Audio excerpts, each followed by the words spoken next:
اللهم لك الحمد أنت قيم السماوات والأرض ومن فيهن، ولك الحمد أنت ملك السماوات والأرض ومن فيهن، ولك الحمد أنت نور السماوات والأرض ومن فيهن، ولك الحمد أنت الحق ووعدك حق وقولك حق ولقاؤك حق والجنة حق والنار حق والنبيون حق ومحمد صلى الله عليه وسلم حق. اللهم صل وسلم وبارك على سيدنا ونبينا محمد وعلى آله وصحبه أجمعين.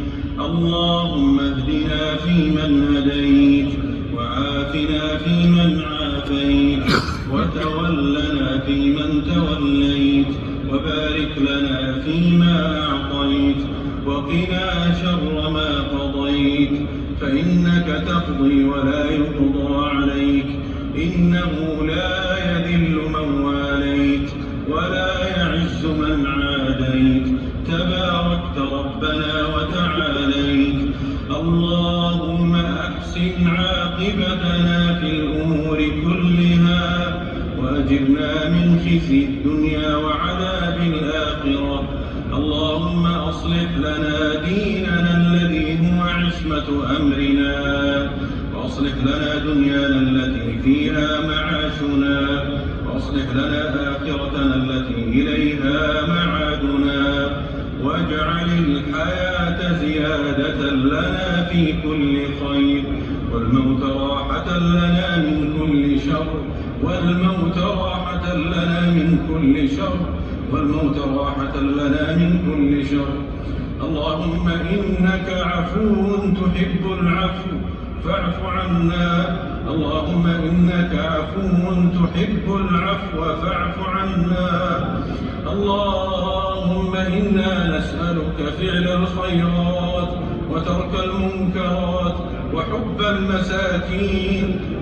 المساكين وأن تغفر لنا وترحمنا، وإذا أردت بعبادك فتنة فاقبضنا إليك غير مفتونين. إلهنا وسيدنا ومولانا، أنت المطلع على خبر الضمائر ومكنون السرائر، وإن تزخرفت الأعمال وزينت الظواهر، أنت المطلع على ما تخفيه الصدور. اللهم إن قلوبنا منعقدة على حبك وعلى حب دينك وحب نبيك محمد صلى الله عليه وسلم، وعلى الإقرار بمنتك والاعتراف بتقصيرنا في حقك. نسألك اللهم أن تغفر لنا ذنوبنا، اللهم اغفر لنا ذنوبنا كلها، دقها وجلها وعمدها وخطاها وسرها وعلانيتها وأولها وآخرها وباطنها وظاهرها، ما علمنا منها وما لم نعلم. إلهنا في ليلتنا هذه لا تدع لنا ذنبا إلا غفرته، ولا هما إلا فرجته، ولا كربا إلا نفسته، ولا مبتلا إلا عافيته، ولا مريضا إلا شفيته، ولا دعاء في حق وفيما يرضيك إلا أجبته، ولا عدوا للإسلام والمسلمين إلا قصمته، ولا حاجة من حوائج الدنيا والآخرة هي لك رضا ولنا فيها صلاح إلا قضيتها ويسرتها يا أرحم الراحمين، يا منتهى رغبة العابدين، يا أنيس المنفردين، يا قرة أعين الموحدين، يا مفرج الكروب، يا علام الغيوب. اللهم إنك رجاؤنا لا نتكل إلا عليك، ولا نثق بأعمالنا. إلهنا واقفون ببابك، قد نخنا مطايانا على أعتابك، لا حول لنا ولا قوة إلا بك، والمنة لك علينا،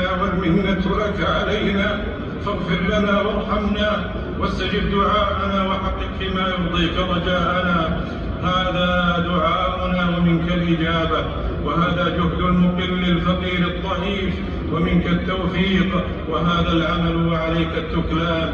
اللهم أعز الإسلام والمسلمين وأذل الكفر والكافرين ودمر أعداء الدين، واجعل هذا البلد آمنا مطمئنا محفوظا يا رب العالمين، وسائر بلاد المسلمين. اللهم وفق إمامنا خادم الحرمين الشريفين وولي عهده لما تحب وترضى، وخذ بنصيحتهما للبر والتقوى يا سميع الدعاء يا ذا الجلال والإكرام.